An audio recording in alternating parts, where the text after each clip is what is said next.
Et en fait, on passe des jours et des jours à être envahi par des problèmes parce que on ne sait pas comment utiliser ce merveilleux outil qu'Allah Ta'ala nous a donné.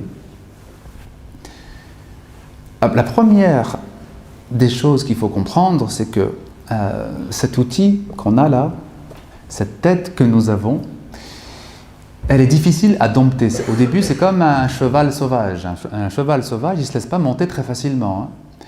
Il jette le cavalier qui essaye de le monter, et puis il faut un très long temps pour qu'il soit donc dressé et qu'il accepte ensuite d'être monté. Notre pensée, c'est la même chose. Il ne faut pas croire que votre pensée, vous allez la dominer très rapidement. La pensée est sauvage aussi. Elle a son propre rythme et notre pensée va dans tous les sens et elle pense à des tas de choses auxquelles on n'a pas forcément envie de penser. Comment on dresse la pensée? Dresser un cheval, on sait, il y a des gens qui sont spécialistes pour ça, ils ont des techniques. Comment on fait pour dresser sa pensée? Comment on fait pour découvrir la concentration, le recueillement, al-khushu'? Le prophète a dit, sallallahu alayhi wa sallam, awwalu ilmin yurfa'u min an-nas ilm al-khushu'. La première science qui va disparaître à la fin des temps, c'est quoi? La science du recueillement, la science de la concentration, de la présence dans les ibadat, dans la prière, dans le dhikr, dans la lecture du Coran, etc. Comment on fait donc pour maîtriser cette pensée, pour aller vers la concentration? Bikathrati dhikr, en multipliant les invocations, en pratiquant le dhikr. Alors malheureusement, il y a beaucoup de personnes qui confondent ad-du'a wa dhikr. De la même façon qu'il y a beaucoup de confusion entre éducation religieuse et éducation spirituelle, il y a confusion aussi entre du'a wa dhikr. Est-ce qu'il y a des frères qui sont pieux, francophones ici? Alors, du'a, c'est l'imploration, on demande des choses à Allah. Dhikr, c'est l'invocation ou le rappel d'Allah. Du'a, donc, ce sont des demandes. Par exemple, la demande de pardon, c'est un dhikr, c'est un du'a.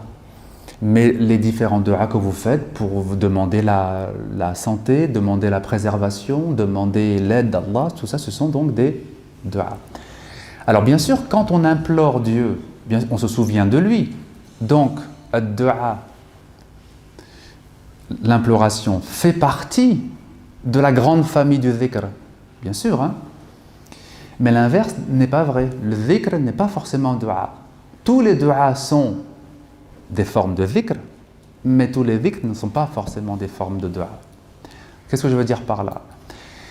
Vous avez des demandes à Allah, mais vous avez des formes de dhikr qui ne sont pas des demandes. Quand vous répétez Subhanallah wa bihamdihi, Subhanallah al-azim, c'est pas une demande, vous ne demandez rien. Vous ne demandez pas quelque chose de précis. Vous dites gloire à Dieu, vous le glorifiez, vous proclamez sa grandeur et sa gloire. Il n'y a pas de demande pour vous à ce moment-là, n'est-ce pas? Bon. Donc ça, le dhikr, le rappel d'Allah Ta'ala, il a de nombreuses formes. La lecture du Coran, c'est un dhikr. La prière sur le prophète, c'est un dhikr. Les du'a, c'est un dhikr aussi. Mais il existe des formes de dhikr qui ne sont pas des demandes et qui sont plus précisément faites pour purifier l'âme, exactement. Et le dhikr par excellence qui purifie l'âme, c'est la ilaha illallah. Faqala Rasulullah sallallahu alayhi wa sallam, jaddidu imanakum. Le prophète a dit sallallahu alayhi wa sallam, renouvelez votre foi. Faqalu kayfa nujaddidu imanana ya Rasulullah. On a demandé comment allons-nous renouveler notre foi ô envoyé d'Allah, et il a répondu akthiru min qawli la ilaha illallah. Multipliez la répétition de la ilaha illallah. On a besoin évidemment de dua, d'imploration, de demander des choses. Mais on a besoin aussi de dhikr qui sont des glorifications de Dieu, qui sont des proclamations de son unicité. Il n'y a pas de demande dedans, et pourtant c'est un besoin. Comme on a besoin de la santé, comme on a besoin de notre risque, comme on a besoin de l'aide d'Allah dans tout ce que nous faisons, on a besoin aussi donc du dhikr.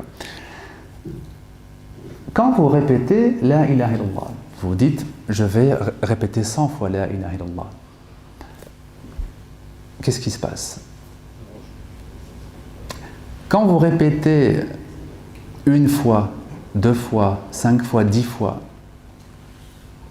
très souvent votre pensée va partir ailleurs, n'est-ce pas? Et vous allez la ramener à nouveau. Vous dites je suis en train de dire La ilaha illallah, c'est la chose la plus importante dans ma foi, il faut que je revienne. Et vous revenez à votre concentration.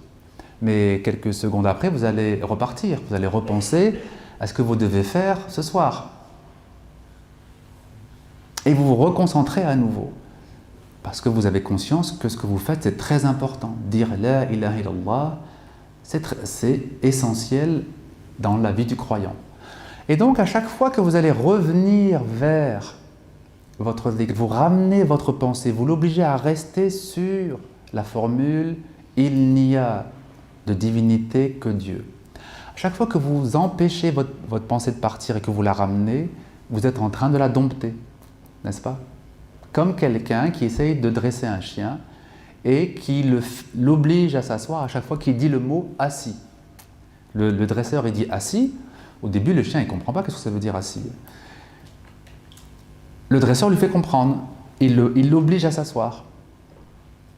Et il va répéter un très grand nombre de fois jusqu'à ce que le lien se fasse dans la tête du chien, entre le mot « assis » et la posture qu'il doit prendre. Une fois que le lien est fait, c'est bon.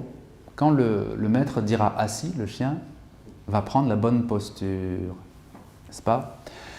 Eh bien c'est ça, c'est comme ça, c'est du dressage que nous avons à faire avec notre propre nafs, al-nafs al-ammara bis-sou, l'âme qui incite au mal. On doit la dresser en l'obligeant à revenir, à rester concentré sur ce que l'on invoque, sur le dhikr. Donc un des bienfaits du dhikr, c'est cela.